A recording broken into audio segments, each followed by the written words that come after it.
In today's video, I'm going to teach you how to make columns and sections in Notion. Whether you're new to Notion or simply looking to enhance your workspace, these easy steps will ensure you can organize your pages just the way you want them. Let's dive right in and transform the way you design your Notion pages. First things first, open up your Notion account. Once you're logged in, navigate to the page where you want to create your columns and sections. If you're using Notion for the first time, it'll help to familiarize yourself with the sidebar and page layout options to get the most out of these features. Now that you're on the right page, it's time to create your first block. Blocks are the building blocks of Notion. You can add anything from text and images to more intricate content like databases. Simply click on the page and start typing. This initial block will be the starting point for your columns. Next, you'll want to create a second block, placing it directly below your first one. Enter whatever content you need. This can be another text block, image, or any other type you require for your design.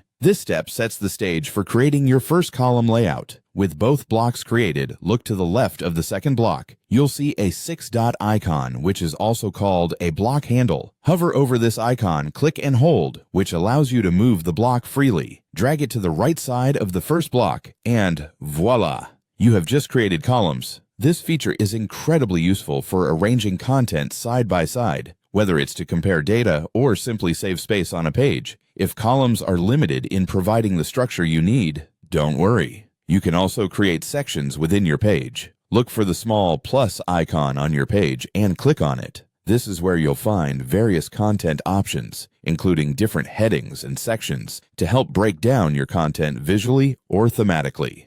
Once you click the plus icon, choose your preferred heading. Headings serve multiple purposes. They help in organizing your information, and they make navigation within the page much easier, especially if you're dealing with extensive text or multiple sections. Lastly, for additional separation within your page, you can insert a horizontal line by typing the command divider. This simple tool can dramatically enhance the readability of your content, providing clear breaks between sections and improving the overall flow of the page. And that's it. You're now equipped to create columns and sections in Notion, making your workspace more aesthetically pleasing and functional. Remember, the more you practice, the more proficient you'll become. Don't hesitate to experiment with these features to find a layout that best suits your style and content needs. Thanks for watching, and happy organizing!